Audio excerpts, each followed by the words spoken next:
اعوذ باللہ من الشیطان الرجیم، بسم اللہ الرحمن الرحیم۔ معزز اساتذہ کرام، محترم مہمانان گرامی اور میرے عزیز ساتھیوں، السلام علیکم ورحمۃ اللہ وبرکاتہ۔ میں ہوں عائشہ فاطمہ اور میرے ساتھ ہیں ثنا احمد۔ آج کی اس سرد مگر روشن صبح میں ہم اپنی مارننگ اسمبلی کا آغاز اس رب کریم کی حمد و ثنا سے کرتے ہیں جس کی رحمت سے صبح ہوتی ہے، جس کے حکم سے سورج طلوع ہوتا ہے اور جس کے نام سے دلوں کو سکون ملتا ہے۔ قرآن پڑھو، قرآن سمجھو، یہی نجات کا راز ہے، اسی میں دل کا نور بھی ہے، یہی زندگی کا ساز ہے۔ اب ہم بڑھتے ہیں اللہ تعالیٰ کے پاک کلام کی طرف جو دلوں کی بیماریوں کی شفا اور زندگی کے ہر موڑ پر رہنمائی ہے۔ قرآن پاک کی تلاوت کے لیے ہم دعوت دیتے ہیں محمد حمزہ کو، اور تلاوت کا ترجمہ پیش کریں گی زینب علی۔ صدق اللہ العظیم۔ واقعی قرآن ہمیں سچ، صبر اور کامیابی کا راستہ دکھاتا ہے۔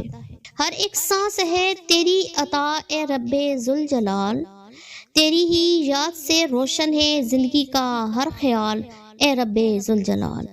حمد باری تعالیٰ پیش کریں گی فضا منصور۔ جزاک اللہ۔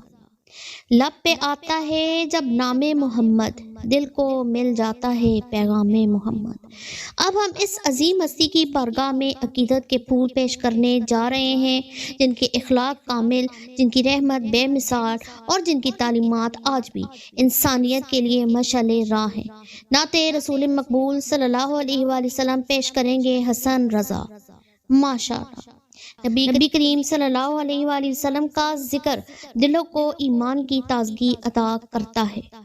اب اس کے بعد باری ہے آج کے پیغام کی۔ آج کا پیغام پیش کرنے جا رہی ہیں صالحہ علی اور عنوان ہے والدین کی عظمت۔ ماشاءاللہ۔ اب ہم اپنی قومی شناخت اور اتحاد کے اظہار کے لیے قومی ترانہ سننے جا رہے ہیں۔ برائے کرم سب طلباء باادب کھڑے ہو جائیں۔ اب ہم اس بابرکت اسمبلی کا اختتام اس خوبصورت دعا کے ساتھ کرتے ہیں جو ہر طالب علم کے دل کی آواز ہے۔ لب پہ آتی ہے دعا بن کے تمنا میری، زندگی شمع کی صورت ہو خدایا میری۔ آخر میں ہم اللہ تعالیٰ سے دعا گو ہیں کہ وہ ہمیں علم، عمل اور اچھے اخلاق سے نوازے، ہمارے والدین اور اساتذہ کو سلامت رکھے اور ہمارے وطن عزیز پاکستان کو امن اور ترقی عطا فرمائے۔ آمین یا رب العالمین۔ آپ سب کا بہت شکریہ۔ والسلام علیکم ورحمۃ اللہ وبرکاتہ۔